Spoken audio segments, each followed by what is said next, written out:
আপনি ফজরের নামাজ পড়ে যখন মসজিদ থেকে বের হয়ে বাড়ির দিকে রওনা দিবেন, আপনার মসজিদ থেকে বাড়িতে যাওয়ার জন্য যদি 5 মিনিট বা 10 মিনিট সময় লাগে, মসজিদ থেকে বের হবেন, দুনিয়াবি বাজে কথা ফাহিশা কথা না বলে মসজিদ থেকে বের হওয়ার সাথে সাথে তেলাওয়াত করা শুরু করবেন। ইন্না আ'তাইনাকাল কাউসার ফাসাল্লি লিরাব্বিকা ওয়ানহার ইন্না শানিয়াকা হুয়াল আবতার। সময় কি বেশি লাগবে নাকি? সর্বোচ্চ 1 মিনিট। সূরাতুল কাউসার যদি আপনি দৈনন্দিন 7 বার তেলাওয়াত করতে যান, সর্বোচ্চ 7 থেকে 10 মিনিট সময় লাগবে। যারা বলেন ঠিক কিনা? তো কোন মানুষ যদি দৈনন্দিন 7 বার সূরাতুল কাউসারটা তেলাওয়াত করে, তাহলে তার রিজিকের অভাব হবে না, এবং তার যে অর্থ সম্পদ গুলো আছে, এই অর্থ সম্পদ রক্ষার জন্য আপনার অত পেরেশানি হওয়া লাগবে না। আল্লাহর পক্ষ থেকে ওই অর্থ সম্পদ গুলো হেফাজতের দায়িত্ব নেওয়া হয়। সুবহানাল্লাহ। আমার বন্ধুগণ, সূরাতুল কাউসার কোন মানুষ যদি নিয়মিত তেলাওয়াত করে, শত্রুর অনিষ্ট থেকে আল্লাহ রাব্বুল আলামিন আপনাকে হেফাজত করবেন। অনেকে বর্তমান আমাদের বাংলাদেশে আমরা অধিকাংশ মানুষ আমরা ভয়ের ভেতরে থাকি। যেটা বলেন ঠিক কিনা? জানি না কখন কি হয়, আমি সম্পদশালী মানুষ, তখন আমাকে মেরে দেয়, আমি রাজনীতি করি, আমি এই করি তাই করি, বিভিন্ন রকম পেরেশানির ভেতরে, চিন্তার ভেতরে আমরা নিমজ্জিত থাকি। যেটা বলেন ঠিক কিনা? আমার ভাইরা, আল্লাহ রাব্বুল আলামিন আপনার যে জীবন দিয়েছেন, আল্লাহ আপনার যে ইজ্জত দিয়েছেন, আব্রুর দিয়েছেন, এই সব কিছু যদি আপনি হেফাজত করতে চান, আপনার যে শত্রু আছে, শত্রুদের কাছ থেকে যদি আপনি নিজের নিরাপত্তা পেতে চান, শত্রুদের অনিষ্ট থেকে যদি আপনি নিজেকে রক্ষা করতে চান, আপনি তেলাওয়াত করা শুরু করবেন। ইন্না আ'তাইনাকাল কাউসার ফাসাল্লি লিরাব্বিকা ওয়ানহার ইন্না শানিয়াকা হুয়াল আবতার। আমার বন্ধুগণ, যদি মনে করেন যে মাসে একদিন করবো, তাহলে কিন্তু হবে না।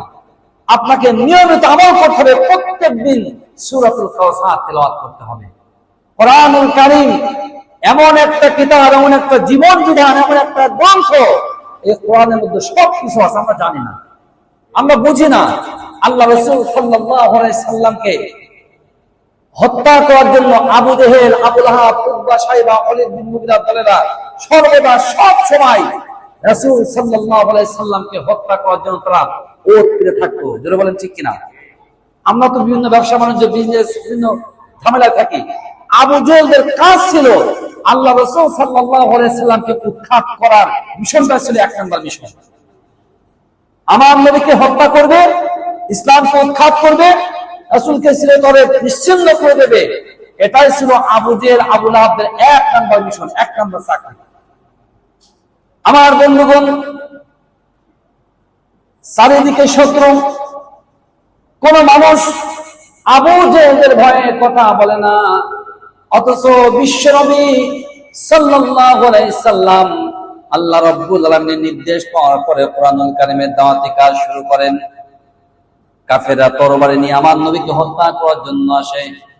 আমার নবী ঘুমায় থাকে, আবু জেহেল আমার নবীর মাথার উপরে পাথর মারার জন্য দৌড় দেওয়া শুরু করেছে।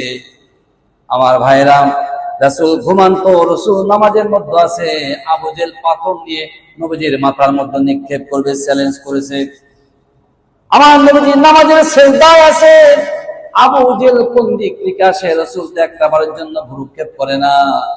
এবং রাসূল সাল্লাল্লাহু আলাইহি সাল্লাম নিজের জীবনটা রক্ষা করতে হবে, এই চিন্তা নবীজির জীবনে একটা দিনের জন্য আসে নাই। তার কারণ আল্লাহ কোরআন দ্বারা জানিয়ে দিয়ে বললেন, ওমাইয়া তাওয়াক্কালু আলাল্লাহি ফাহুয়া হাসবুহু, আল্লাহর উপরে যারা তাওয়াক্কুল করে, আমার আল্লাহ তাদের জন্য যথেষ্ট হয়ে যায়। আর কোরআনুল কারীম আল্লাহ রাসূল সাল্লাল্লাহু আলাইহি সাল্লাম কমপ্লিটলি একটি হলো জীবন্ত প্রতিচ্ছবি। কোরআনের প্রত্যেকটা বিধান আমার নবী আমল করতেন। সুতরাং এই কোরআনুল কারীমের আমলের বদৌলতে সমস্ত কাফেরদের অনিষ্ট থেকে রাসূল সাল্লাল্লাহু আলাইহি সাল্লামকে যিনি হেফাজত করেছেন তিনি কে? আরো জোরে কে? সুতরাং এই সূরাতুল কাউসার যদি কোনো মানুষ নিয়মিত আমল